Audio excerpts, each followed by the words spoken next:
What's up, fam? It's me, your boy Mug, here at Wake Up News, broadcasting live for you from a wet, dreary, cold October 13th, 2018, here in beautiful Alpine, Wyoming. This is Wake Up Wyoming, Wake Up News, your live show where we try to ask the question, what is really going on? Uh, Hard to figure that out these days, isn't it? We'll see if we get an audience here today. I was just reviewing timeline posts and found this great video. Brought me back to the wonderful days of summer. Uh, Out having beautiful pro skier girls film me surfing on the river. God, this world could be such a paradise if we as a species could just get our shit together. But unfortunately, it seems we cannot. Uh, So it goes. Today's show brought to you by Dirtbag Rigs, my company, building out rigs, getting you off the grid and out into nature in comfort and style. Thank you all for tuning in. We got 30 viewers. Please share this. You know, I've been slacking off seriously lately when it comes to these videos, but now with the shocking purge of independent media sources on the Facebook on Thursday, turns out Wake Up News is one of the biggest pages out there, so I should probably take advantage of this platform to shed as much light on the crazy ways of the world as I can while we still have Wake Up News. You know, a lot of these websites, folks like the Anti-Media, the Free Thought Project, much larger, much more reputable sources than us, Facebook pages taken down with no explanation beyond accusing them of using nefarious tactics to try to get their audience up. Of course, here we are on a page with 541,000 likes. We've been stuck there for a very long time, but we can't seem to build an audience of more than 100 viewers. Maybe you can help us out with that. Invite your friends. Please share this video. Get the word out. Big show today. We're taking a look at the mainstream media. You know, I live in Alpine, Wyoming, just south of Jackson Hole, Wyoming, Teton County, Wyoming, the wealthiest county per capita in the United States of America, where the billionaires come to play. The newspaper here frequently, regularly gets awards for their shocking, incredible coverage of the news, but in all honesty, it's crap. Case in point, today's Jackson Hole Daily. As usual, 52 pages. A lot of trees died to put this edition out. But of those 52 pages, 34 pages are advertising, meaning that only 18 pages are actually news. And of that 18 pages, the vast majority is just reprinted propaganda from the Associated Prostitutes or just outright distractions, opinion pieces. Top story here today. Front page news, apparently 20 years after the fact, the killing of Matthew Shepard in Laramie, widely regarded as a hate crime. You know, I don't know. I don't even know where to begin. There's so many things going on in the world today that an isolated incident that took place 20 years ago where one person was killed by two other people in a, a drunk robbery, not front page news, right? You know, yeah, it's a sad situation, but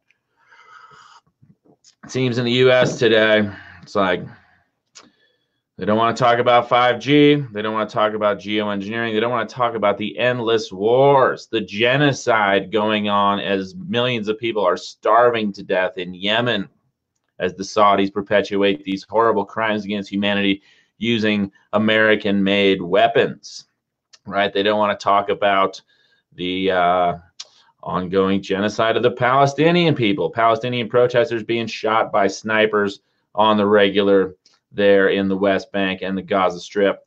But one guy dying 20 years ago in an isolated incident, front page news. Bessie Davis chiming in, currently camping in a tent. The off-grid camp I was going to shut down. I'm sick of watching the demise of everything. Bessie, I know the feeling. You are not alone in this regard.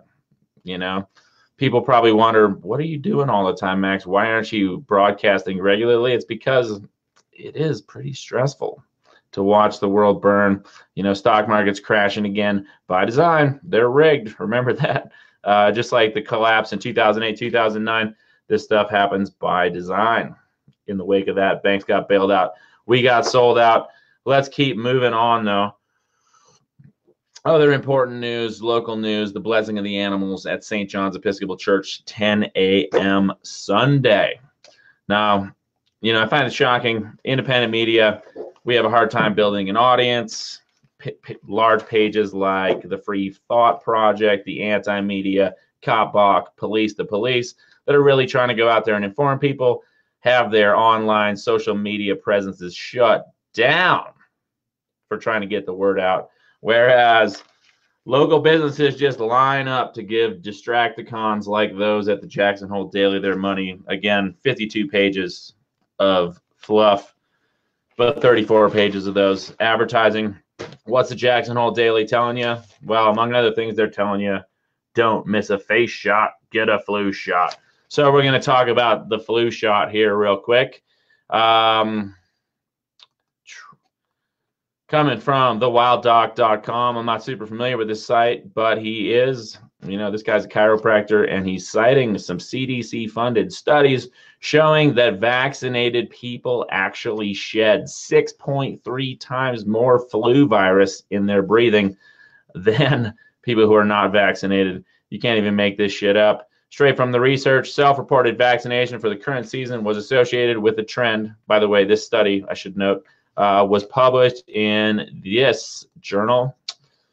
The Proceedings of the National Academy of Sciences of the United States of America, published ahead of print in January of 2018, approved December 15th, 2017. And I found the exact quote he's citing from there. Self-reported vaccination for the current season was associated with a trend toward higher viral shedding in fine aerosol samples. Vaccination with both the current and previous year's seasonal vaccines, however, was significantly associated with greater fine aerosol shedding in unadjusted and adjusted models. In adjusted models, we observed 6.3 times.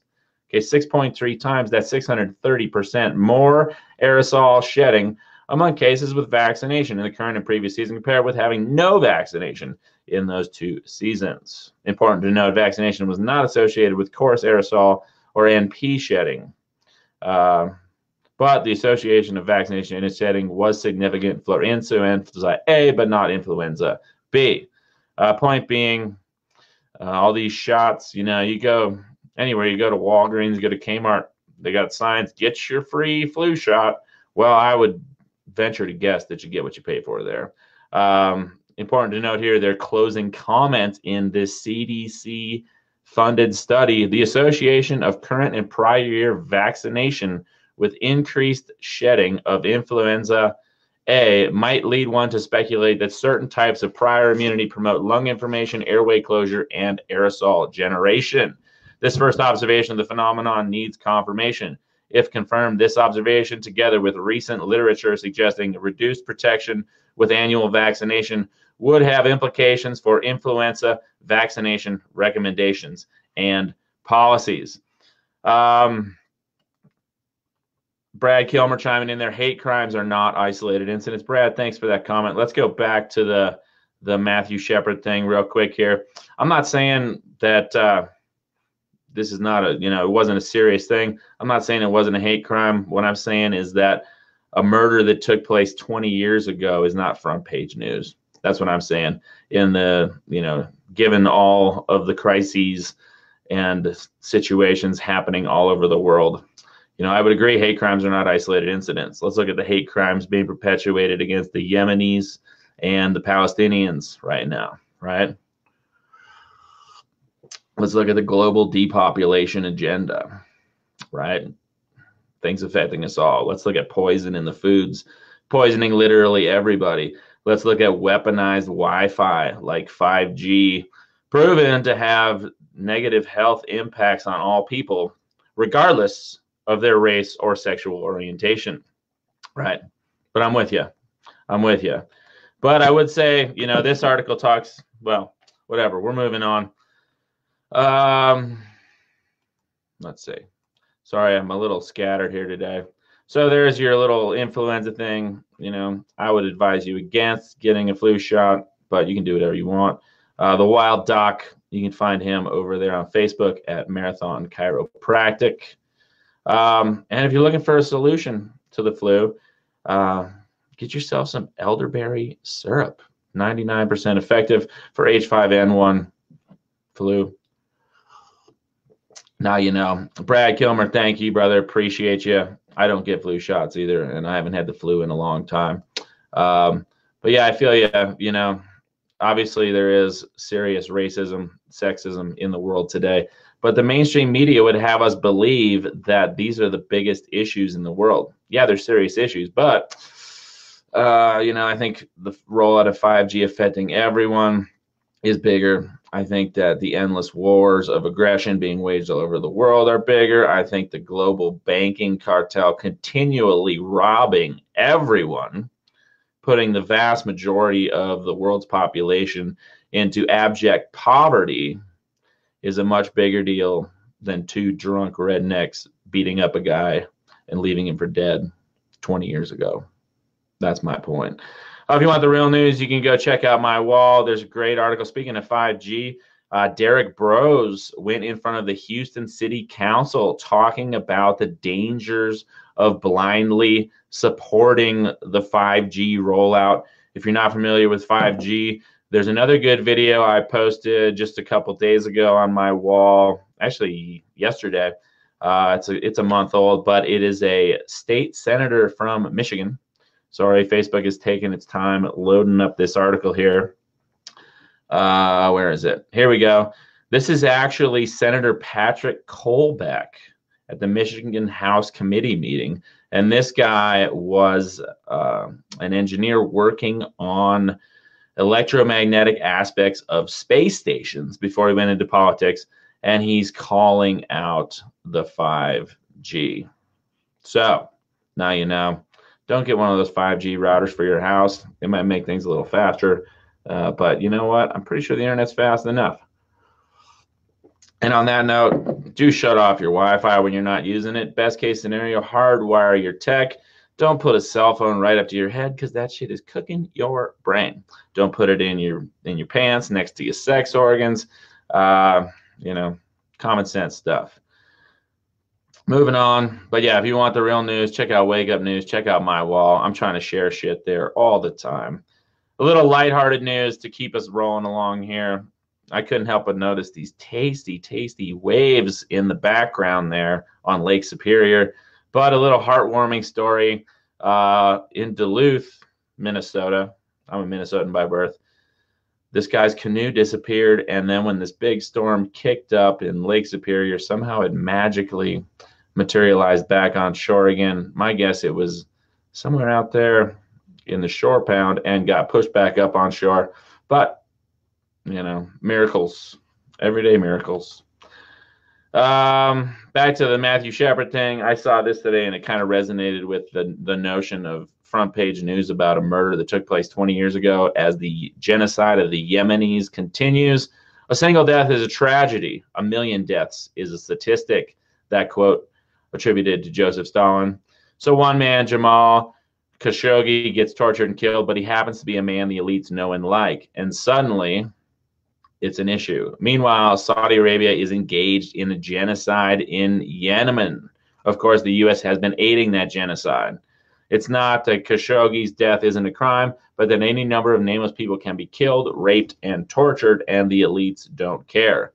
It's only when it's one of them that they care.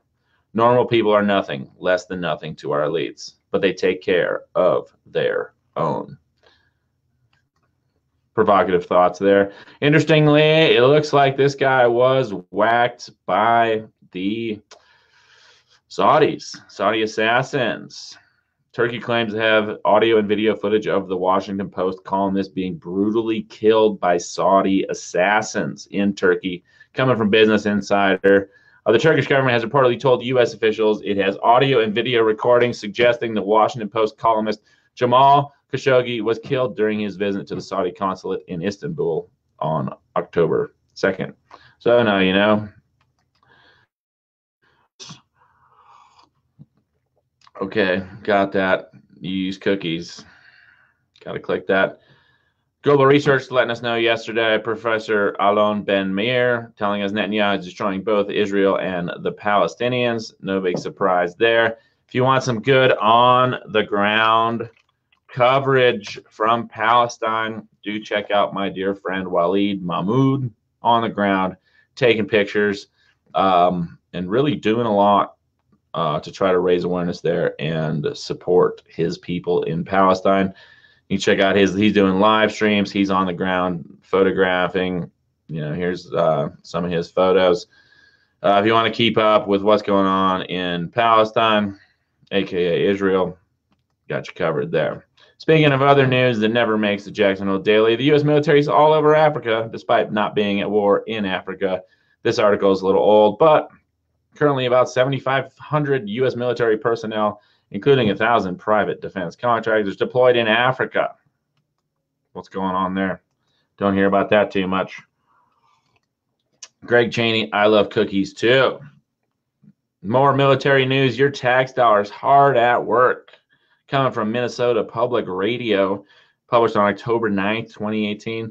Cyber tests show that nearly all of the new Pentagon weapons are vulnerable to cyber attack, the Government Accounting Office says. Great. Military industrial complex. Spending your money, making the world less safe. Published yesterday over at Zero Hedge, a little tech news. I'm not really too worried about this, but just a heads up, if the internet does go out, the global internet could crash in the next 48 hours, an outage across the world.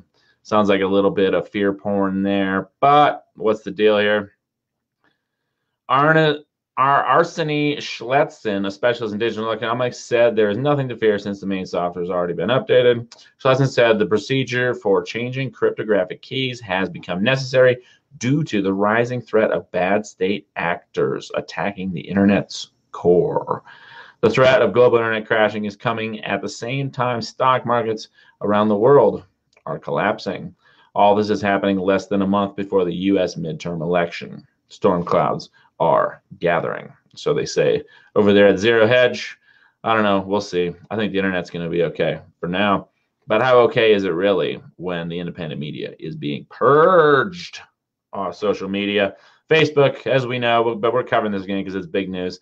They purge over 800 accounts with millions of followers. Prominent conservatives vanish, but also prominent independent media of all sorts. Most notably, the people going after, holding up the police for accountability. Folks like Cop Block, Cop Watch, Police the Police, taken down. What's their crime? According to Facebook, their crime was sharing their stuff too much, liking their own posts. So yeah, Press for Truth taken down. Dan Dix out of Canada. All sorts of pages. The big ones that really affect me, the anti-media. I'm hoping to get Carrie Wedler back on the show to discuss the purge and how it's affecting them at the anti-media, and of course the Free Thought Project. At the same time all this is going on, come from abc.net.au. Facebook cyber tech sees data stolen from 29 million accounts in its largest ever data theft. Okay, important to note, who knows whose accounts were hacked there. If my account ever starts posting ridiculously crazy shit or disappears, it wasn't me.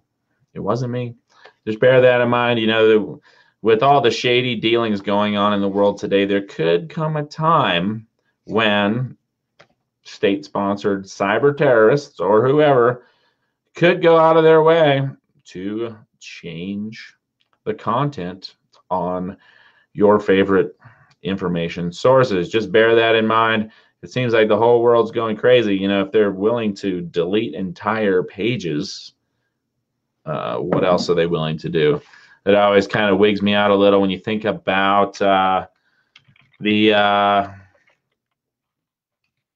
internet and how easy it would be to just change the words in an article, to have a computer program designed to just completely skew the meaning of things and to go out of their way to mess with people. Case in point, if you search for the anti-media Now, this is not the anti-media. This page is in no way associated with the anti-media. This is a total troll page. But if you just search for anti-media, I'm just going to search for it. I just want to show you what I'm talking about here. Okay, now there's this new website that never heard of. I don't know who this is. This is brand new. This is a community group that has had no activity for months, but then here it is, the anti-media with some sketchy punctuation. This is a troll group masquerading as the anti-media, and they just post a bunch of trolly memeage, right? Interestingly, though, they're talking out against Facebook, Twitter. But you can say right here, this page, well, it's, I guess, a group. It's a community. It's not really, I don't know what they're doing here.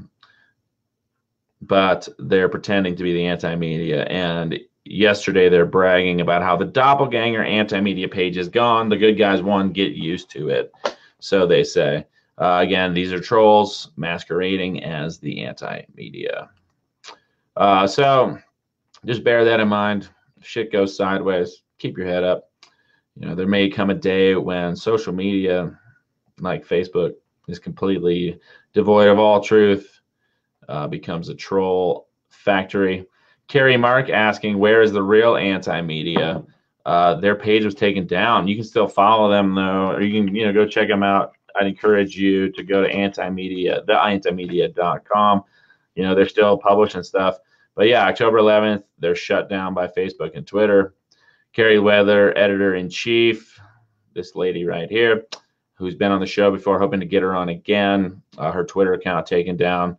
But you see, they're still posting. So go to their website. I know it's crazy to get outside of the social networks, but, sometimes you got to go searching. This is an interesting read from Forbes, actually, how an amateur rap crew stole surveillance tech that tracks almost every American. I'm going to copy and paste this into the comments because I think this one's worth a read. But basically, these kind of wannabe rapper gangsters with some tech savviness got their hands on a very interesting database called TLO, a product of the Chicago-based credit reporting giant TransUnion, which last year had revenues of nearly $1.9 billion. Now, usually only credit reporting agencies and law enforcement and so on and so forth get access to this database, but it's shocking what can be done with it. These people got access to this database, were using it to steal people's identities, and racked up a couple $1 million worth of fraudulent purchases using this service. Just a fascinating read. Let you know what's going on out there. Moving on to environmental news. Of course, the big news, the hurricane. I love covering weather stuff because we live in the era of weather warfare. The same geoengineering technologies that are proposed to mitigate climate change could also be used as weapons, and they have in fact been used as weapons in the past. Interestingly, every structure on a Florida air base is unlivable following Hurricane Michael, says a general about the Tyndall Air Force Base in Panama City, Florida. Of course, what are they blaming this hurricane on? Well, obviously, they're going to blame it on climate change. The warm Gulf waters spawned Hurricane Michael's intensity, say scientists. Of course, important to note that the foundational principle of science, if you really want to be a scientist and you really want to do science, you don't read academic journals, right?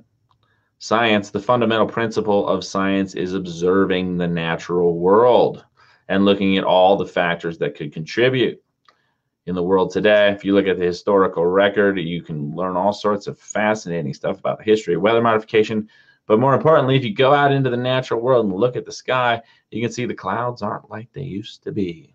Seems like somebody's playing God with the weather. But scientists, vaguely classified scientists, Scientists refer to it as rapid intensification, defined as the acceleration of wind speeds of at least 35 miles per hour in 24 hours or less.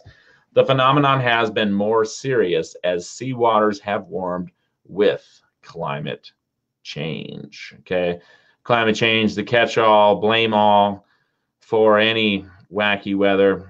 Never mind the fascinating history of weather modification. If you want to know more about weather modification, weather weaponry, geoengineering, go on over there to weathermodificationhistory.com.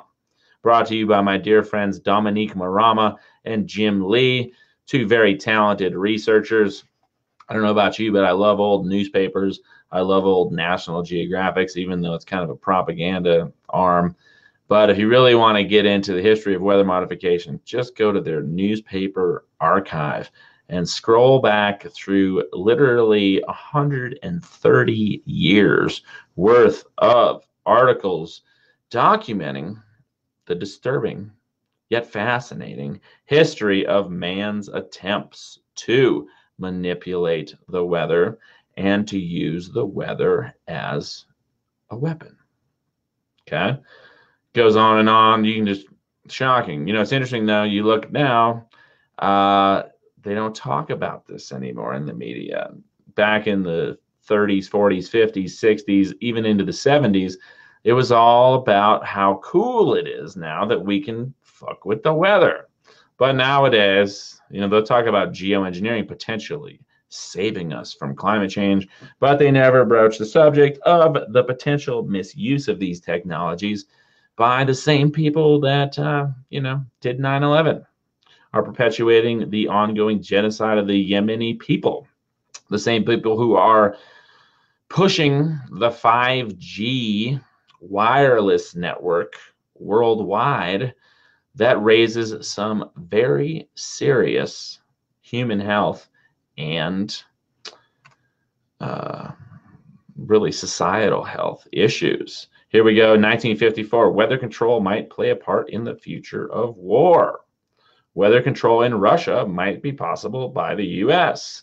Cloud seeding may someday be a useful, powerful weapon of war. So said the San Bernardino Sun on August 12th, 1954. It goes on and on. It's fascinating. What else do we got here? I want to show you. It's important to note, too, all this stuff, weather weaponry was banned by the, you know, such a big deal. It was such a serious issue that had been documented since the 1950s. Notice climate control may bring weather wars, 1956. It goes on and on. But all the way back in the late 1970s, weather warfare was banned by the United Nations under the NMOD Treaty, the Environmental Modification Treaty. If I keep scrolling through here, you know, I just want to show you how much coverage of this took place in the past. Nowadays, the media doesn't talk about it at all, not even a little bit, unless they're talking about geoengineering saving us from climate change. I could go on. And of course, you got propaganda from supposedly, you know, free-thinking outlets like Rolling Stone foisting doom porn on the population with headlines like this. What's another way to say we're fucked? One of the leading climate scientists of our time is warning of a horrifying possibility of 15 to 20 foot of sea level rise. Okay, this is classic Hegelian dialectic: problem, reaction, solution. Okay, whether the problem with the climate is fossil fuels, which I don't think it really is, or whether it is people manipulating the weather for power and profit, which I think is more likely, either way, we don't need fossil fuels if we could just, as a society, as a civilization, implement, say, Tesla tech, stuff that was developed in the 1890s that rendered fossil fuels obsolete 130 years ago. So we don't need fossil fuels. It'd be real easy to get off fossil fuels if they took all that funny money and instead of printing it, gifting it to banksters and using it to, you know, bail out the same people that crashed the economy using it to gift to corporations so they can buy back their stocks and jack up the stock market, creating the latest bubble that seems to be in the early stages of bursting. They could take all that money and invest it into legitimately clean tech, right? Or all that money that goes to the endless wars, likewise, could be invested into this. But instead, we're sold a bunch of guilt and fear and worry about a future that is not our fault. So don't feel bad about driving your car, because you know what? You did not create this system. And if you are stuck in a system where you need to work in order to stay fed, take care of your family, keep a roof over your head, and you live in a city that was designed around the automobile, and you can't afford to buy yourself some fancy electric car that's probably not that good for the planet anyway, don't feel bad. That's all I'm saying. I used to feel all guilty and horrible about this shit, but it's not my fault. The United Nations, comment from Zero Hedge, published on the 10th. What is the solution to climate change? Well, there's two they propose. Geoengineering, which is literally climate changing technologies. What could possibly go wrong or is already going on? You know, if you look outside, study the sky, you'll see for yourself. But the other solution proposed is carbon taxes. You know, they don't want to get us off fossil fuels. They want to keep us reined in with fossil fuels, and they want to tax the bejesus out of it. The United Nations telling us recently that $240 per gallon gas tax is needed to fight climate change. I think this headline is probably a little skewed, but the United Nations has declared a $240 per gallon gasoline tax is needed to fight climate change to limit global warming. The UN's report says that $27,000 per ton of gasoline will need to be stolen from the public by the year 2100. Okay. So yeah, but this is coming from the Daily Caller, so it's probably pretty biased. It's just important to note that in the debate on climate change, you got the climate deniers, you got the climate change alarmists, but neither one of them ever talks about weather warfare. Interestingly, published yesterday over there at Wolf Street, talk about the plot thickening on the carbon tax and climate debate, the controlled debate that overlooks weather warfare. Exxon is now advocating for carbon tax. What's behind the Americans for Carbon Dividends scheme? I'm going to paste this one in there. They're proposing, let's see if that posted. Okay, hopefully I'm not spamming y'all up with too many comments, but there is a comment there. This is fascinating. It's not every day that a former Republican U.S. senator and one of the most conservative Democratic senators, currently full-time oil lobbyists, advocate for a carbon tax. When one of their main clients, Exxon Corp, also decides to publicly and financially support this effort to the tune of $1 million, it deserves attention. Former Senators Trent Lott, Republican from Mississippi, and John Breaux, Democrat from Louisiana, both with substantial ties to the U.S. energy industry, recently formed a political action committee, Americans for Carbon Dividends. This group now advocates for a carbon tax. That's right, you heard it right. Trent Lott, Exxon Corporation lobbying for a carbon tax. What is going on here? Well, think about it. The government's greedy, right? They're getting paid off of every gallon of gas burned. They're getting paid tax dollars, more taxes on every gallon of gas burned than already. They're going to want to maintain fossil fuel usage, right? The proposal that they're going for, four key parts: $40 per ton tax on carbon rising annually at a gradual rate. Tax revenues generated will be refunded to all citizens. I don't know about that. Odds of that doesn't sound very likely. But crucially, this plan would terminate the EPA's regulatory authority over carbon emissions and specifically terminate the recently enacted Clean Power Plan. So it sounds like a rollback, and require board and carbon adjustments to level the playing field and permit American competitiveness. It goes on and on. It's a good read. I see I highlighted the whole thing, but I'm not going to read the whole thing to you. You can read it yourself, but just interesting, right? Especially for those of us that know that carbon taxes are not going to solve the problem when a bigger part of the problem is the ongoing weather war. Case in point, all the way back in 1972, Claiborne Pell, let us know. Senator Claiborne Pell let us know about Operation Popeye, which had taken place in Vietnam from 1964, I believe, until 1972, with no congressional oversight whatsoever. Sounds a lot like the world we live in today. Endless wars. But you can see, yep, weather warfare all the way back in the 70s. Again, weather war was banned by the UN in 1979. Of course, they also, they banned stuff like torture, but that didn't stop the United States from engaging in enhanced interrogation techniques like waterboarding. Moving on, let me scroll up here to see the comments here. Thanks, everybody, for all these great comments. Let me know where you're coming from. We still got 52 viewers, even though I'm just rambling on and on and on. Bloomberg, letting us know stock market meltdowns have become frighteningly common. Well, Mayor Bloomberg, former Mayor Bloomberg, maybe that's because y'all have got the markets rigged. And we live in this bubble economy casino where the rich get richer while the working class poor get fucked over and out. Again, it seems like we're on the verge of another stock market crash. Let's take a look at global markets.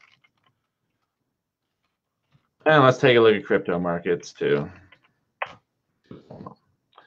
Crypto markets, not looking good. Total market cap, 201 billion, down from all-time highs last December of about 870 billion. So the crypto market down about 75–80% since then. Yeah, if you want to get into crypto, looks like a pretty good time to buy in, but just bear in mind it's an investment in the future.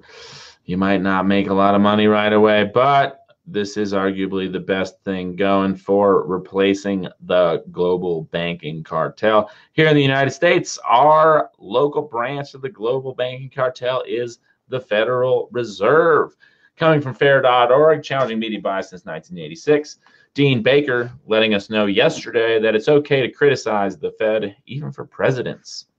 Yeah, the Fed raising interest rates. They blame all these different things for the economy slowing down, the stock market rising, stock market crashing. But bottom line is, if the Fed prints trillions of dollars and gifts it at extremely low interest to banks, the federal government, corporations, that's going to make the stock market go up. And if they tighten the money supply, if they say, you know what, we're not giving out free money anymore, and they raise interest rates, that is going to cause the stock market to crash. It's rigged. They're raising interest rates now. They're requesting that some of these debts be paid back. That tightens the money supply, and that causes the stock market to eventually shit the bed. So act like we live in this ongoing boom bust cycle, and it's been booming for an unprecedentedly long time. It could be on the verge of crashing. I'm going to go ahead and keep my ad blocker on, CNBC. Markets up yesterday after a week of big losses, except I guess in Europe, I don't know what's going on. I try not to get too caught up in the financial world, so let's just move on from there. Anybody got any comments? Lay them on me. Otherwise, I'm signing off here pretty quick. I know we did the horoscopes yesterday, but I ain't doing the scopes today. Again, in the wake of the big purge, I decided that I should probably do the show a little more often. If you want me to interview somebody, let me know who, let me know when. 5G, in my opinion, one of the biggest issues we all face. Do check out my dear friend Derek Bros. We've had him on the show before in front of the Houston City Council on the dangers of blindly supporting the 5G tech rollout. Also, go over there to Wake Up News and check out this video of Senator Patrick Colbeck in front of the Michigan Board of something or another, ringing the alarm on 5G. And I'm going to read y'all, as we're signing off here, I'm going to read y'all a favorite quote from a favorite book, The Body Electric by Robert O. Becker, MD. Tim Riley says you should do the live show more often. You got good information. Thanks, Tim. I'm trying. But, you know, it's funny. I have to say, it's frustrating trying to make sense of the world. Here, I'll drop a picture in here y'all get a kick out of. Come on. See if I can open this in. There we go. Who's that guy? That's my old boss, Michael C. Rupert. And when this picture was taken, we were at a restaurant on our way going from, where were we going? We were going from Sonoma County down to LA, where Mike was. It was one of his appearances on the Joe Rogan Experience podcast back in 2011. And rest in peace, Mike. I miss you. But this picture always makes me laugh because that's a big fucking burger Mike put out in front of me. And over the course of 18 months working as Mike's assistant, Mike's little apprentice, I got the big burger thrust into my face. It's a lot to chew off. You know, it's a lot of responsibility. And I don't want to spread misinformation. Try to stay informed about what's going on in the world, but I don't even fucking know, right? Towards the end of Mike's career, he got into this really pessimistic attitude because this guy spent like 35 years trying to make sense of the world in the mainstream media, trying to analyze trends and figure stuff out. And it's fuzzy, you know? It's hard to make sense of it all. But I think if we look at the big trends, it looks like the rich like feathering their own nest, the powerful like becoming more powerful. Absolute power corrupts absolutely. Most of the wars are totally pointless and a colossal waste of time. They don't tell us the whole truth about climate change. And like I said at the beginning of the show, this world could be a much better, funner, more enjoyable, safer, healthier, happier place than it is. But as it stands now, it's not looking too pretty. Tim Riley says, what are your comments on the recent Q posts? Tim, thanks for that question. That's a good one. You're also asking about all the sealed indictments. Okay, Tim, my opinion on all that is I don't really think that Donald Trump is our friend. And I think that QAnon is designed to get people hopeful and to get people believing in a Messiah, somebody to come and save us, right? My opinion on Trump is if Trump was really, you know, the friend of the people that a lot of people would like to believe he is, he would have been assassinated by now, just like JFK was when he, you know, tried to end the Vietnam War, when he tried to rein in the Federal Reserve banking cartel, when he tried to take money printing and put it back in the hands of the government. They killed him. And I think that if Trump was really playing 4D chess, that he wouldn't have been elected because the elections are in fact rigged. Like we learned that in 2001 with Trump Gore, right? Was that 2000? I can't remember, 2000. And so I don't really get too hung up on that. I don't really put that much stock in Trump. My opinion on Trump, I think he's a heck of an actor.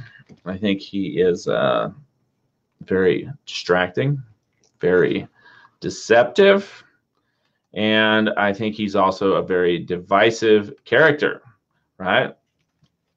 He's been in the media for a long time. This is a Time magazine from January 16th, 1989. This man may turn you green with envy or just turn you off. Flaunting it is the game, and Trump is the name. So my take on QAnon, Trump, and all that is Trump is as mainstream as it can get. He's a nepotist billionaire that inherited a bunch of money and has been on reality TV shows and is not our friend, right? I think it's like Neil Lambert says, I think it's divide and conquer. Joanne Gauvain saying the lesser of two evils is still evil, right?